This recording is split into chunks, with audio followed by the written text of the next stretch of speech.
Ciao a tutti!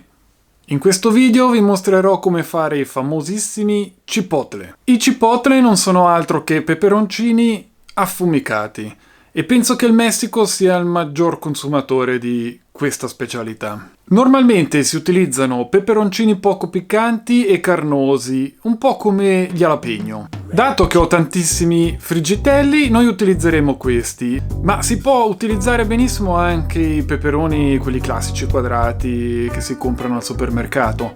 Ci servono due cose, un grill e del legno apposta per affumicare, detto chips. Non è obbligatorio, si può utilizzare un qualsiasi pezzo di legno inumidito per creare più fumo. Ma le chips sono dei legni selezionati che andranno a conferire un gusto particolare a ciò che andremo ad affumicare. Ci sono appunto due sistemi per affumicare utilizzando un grill. Il primo sistema è quello di utilizzare un tubo di ferro bucherellato in cui andremo ad inserire i chips. Innescando la prima chips, piano piano bruceranno tutte, facendo fumo per parecchio tempo. In questo caso andremo ad adagiare il nostro tubo pieno di chips sotto la griglia, al posto del carbone, e poi andremo a mettere tutti i nostri peperoncini sulla griglia, chiudiamo il nostro grill e lo lasciamo per un'oretta, 2 orette, dipende di quanto è grande il tubo. Se invece non abbiamo il tubo, dobbiamo creare un piccolo fuoco. Quando è bruciata tutta la legna, si è formata la brace, creiamo un buco in mezzo alla brace.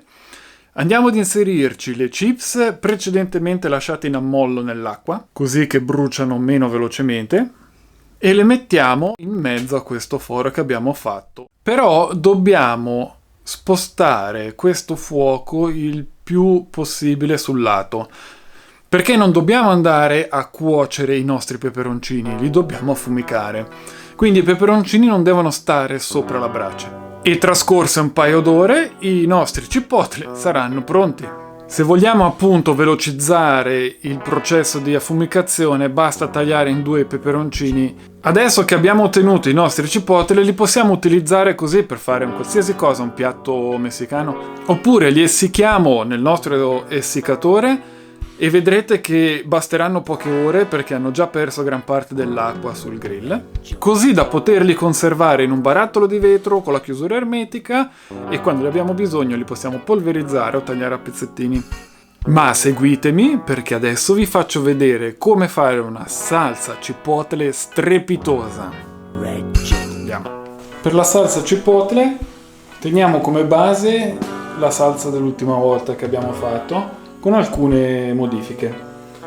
Dunque 80 g di zucchero, 10 g di maizena, 10 g di sale, a cui ho aggiunto un cucchiaino di coriandolo, un pizzico di chiodi di garofano e un pizzico di cumino, una cipolla piccolina, 60 g di aceto, 20 g di succo di limone, 200 g di pomodorini, un fatali rosso e una manciata di friggitelli affumicati. Mettiamo tutto insieme e frulliamo.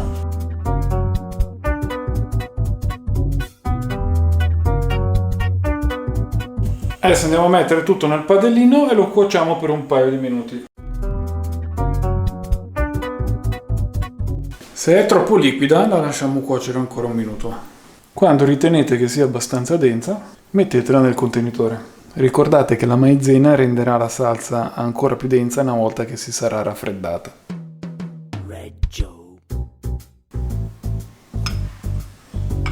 Testiamo.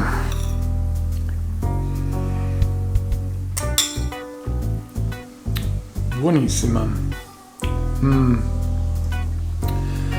Dovete provarla. L'affumicatura non è troppo forte. Non si sente solo l'affumicato, si sentono tutti gli altri sapori, e poi in fondo arriva il fatali a ricordarti che c'è.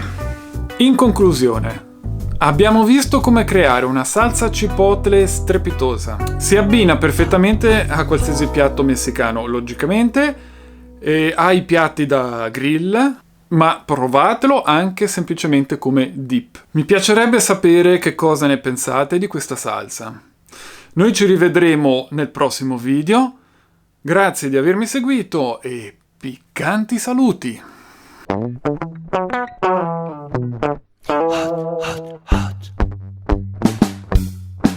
Red Joe.